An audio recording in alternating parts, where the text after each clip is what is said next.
Emprego em queda livre. Indústria da região corta 1.200 vagas em maio. Segundo o Ciesp, 150 mil postos de trabalho deverão ser fechados no estado de São Paulo até o final do ano. Parceria público-privada. Lei que permite prefeitura contratar obras e serviços de empresas particulares deve ser votada hoje na Câmara de São José dos Campos. Ao vivo, que diz a base governista e também a oposição sobre o projeto. O sexo da prevenção. As pesquisas confirmam, as mulheres frequentam mais o médico e cuidam mais da saúde. Já os homens revelam por que não vão ao médico. A maioria dos homens tem medo, né? O homem é medroso, não gosta muito de médico, eu acho. O gosto da saúde. Alimentos orgânicos conquistam o paladar e a preferência do consumidor. Os alimentos mais naturais, eles preservam mais vitaminas e minerais que vão fornecer antioxidantes para o nosso organismo. No esporte tem futsal. Taubaté encerra com goleada a participação na primeira fase da Liga Paulista da modalidade. Rivalidade nas quadras. São José e Taubaté fazem hoje clássico regional pelo Campeonato Paulista de Handebol. Essas e outras notícias agora no Band Cidade, segunda edição.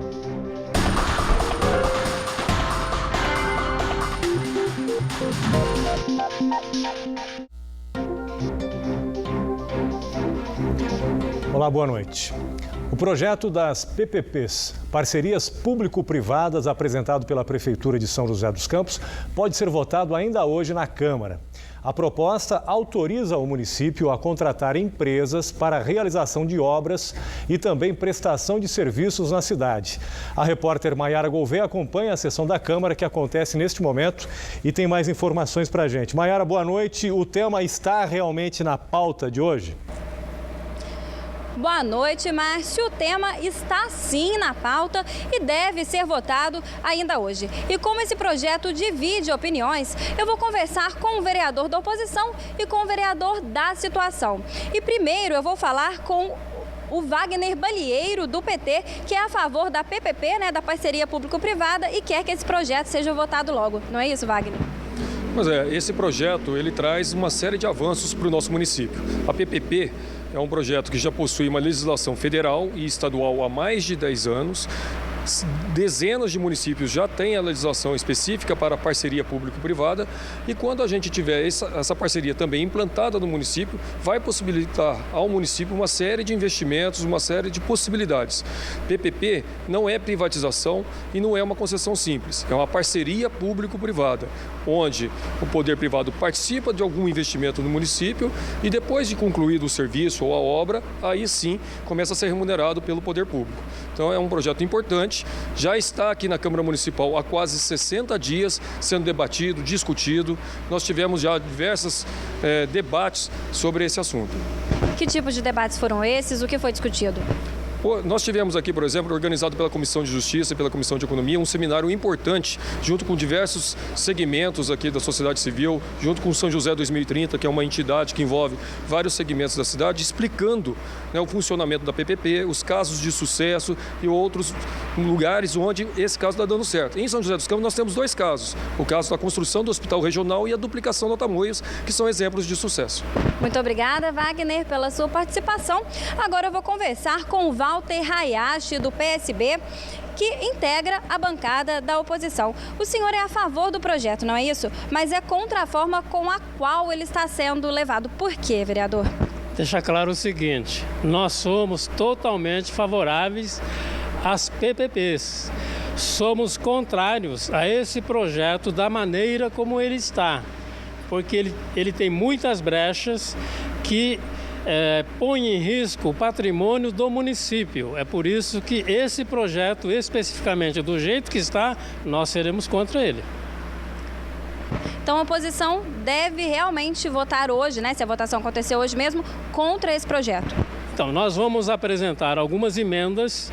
Essas emendas corrigem, de certa forma, o projeto todo, porque o projeto com 39 artigos, 31 são irregulares. Colocando em risco o patrimônio conquistado a duras penas da cidade. E por isso, se nós não modificarmos esse projeto, né, nós causaremos um prejuízo enorme para a cidade. É em cima disso que nós estamos preocupados. Muito obrigada, vereador, pela sua participação aqui no Band Cidade. É com você, Márcio, aí no estúdio. Obrigado, Maiara. Boa noite. A indústria deve perder cerca de 150 mil postos de trabalho em 2015 em todo o estado de São Paulo. Segundo o Ciesp, este deve ser o pior ano da série histórica da pesquisa de emprego realizada desde 2005. Em maio, houve queda no nível de emprego nas duas maiores cidades aqui da nossa região. 2 regionais ficaram no vermelho. O Ciesp Taubaté, composto por 28 cidades, teve corte de 900 vagas no mês de maio. A queda foi puxada pelos produtos de metal e veículos automotores e autopeças.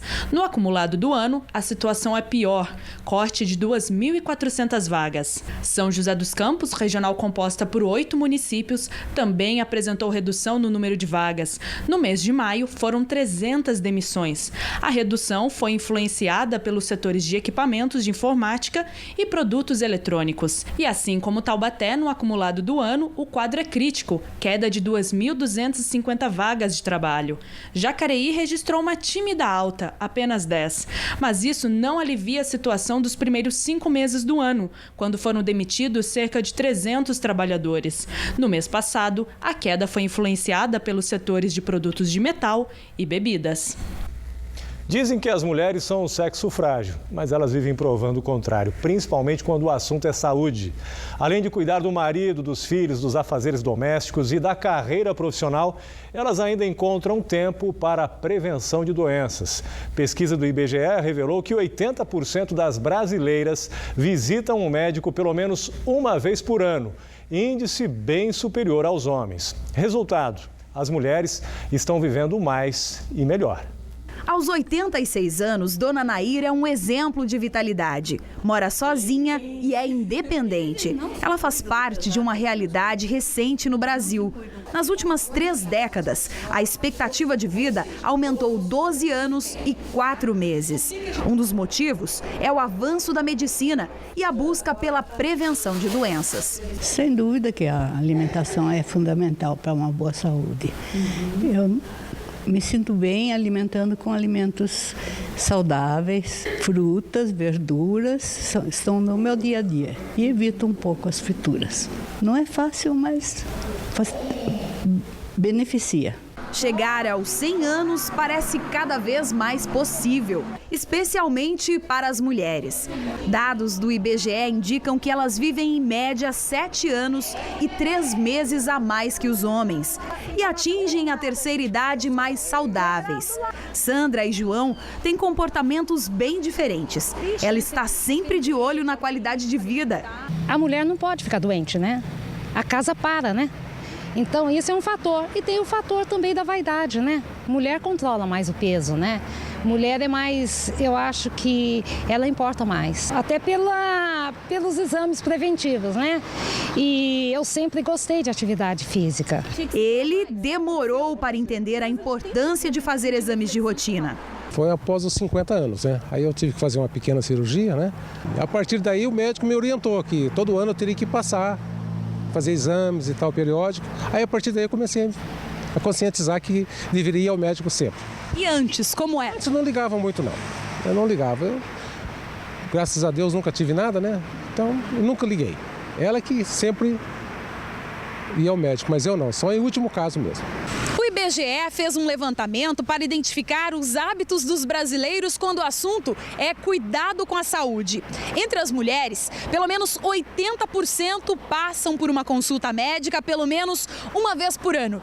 Entre os homens, este número cai para 63%. Uma prova de que o público masculino precisa de um estímulo maior para procurar ajuda. E essa forcinha, muitas vezes, vem em forma de dor. Foi o que aconteceu com o João Batista. Só depois da arritmia cardíaca, os remédios, atividades físicas e as consultas médicas passaram a fazer parte do dia a dia. Depois que eu percebi essa doença aí, né, eu tive que procurar um médico praticamente de cada 3 meses, 6 meses até ele chamar a gente, né? Então, eu tomo remédio para o coração, eu tomo remédio para tireoide, entendeu? Eu tomo vários remédios. E se eu não tomar, o prejudicado vai ser eu, claro. Para este geriatra, o problema é cultural. Ao longo de séculos, os homens foram ensinados a demonstrar força, poder e capacidade de cuidar da família. Por isso, eles teriam mais dificuldade de assumir que estão doentes ou que precisam de ajuda. Ele se submete, por exemplo, ao risco de ter um infarto porque não fez o exame preventivo, ou porque não teve hábitos saudáveis, do fumo. Quantas coisas que o homem tem um comportamento mais que nega o risco. Maria tem outra teoria. Essa coisa de cuidar é da mulher, né? Ela cuidar dos filhos, da casa, do marido. Então eu acho que acabam os homens relaxam um pouco e delegam isso. Não são todos, eu acho, mas a maioria, porque a esposa vai lembrar, vai falar, olha, você tem que ir no médico, tem que fazer os preventivos e tudo mais. E eu acho que acaba a mulher se preocupando um pouco mais. Mas existem homens que são cuidadosos também. Não acho que seja a maioria. Eles admitem, são mesmo resistentes e têm pânico de consultório. A maioria dos homens tem medo, né? O homem é medroso, não gosta muito de médico, eu acho. Com certeza, o homem tem medo. Só vai no último caso mesmo, entendeu?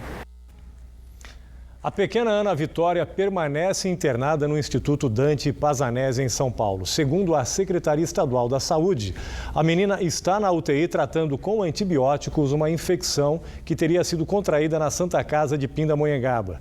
Na última sexta-feira, a criança passou por um procedimento de cateterismo. Ana Vitória é de Tremembé, nasceu com cardiopatia congênita e hoje completa 43 dias de vida. A seguir, terminam amanhã as inscrições para o concurso público da Prefeitura de Taubaté. E ainda, produtos orgânicos estão ganhando a preferência do consumidor. São 7h02, a gente volta já já.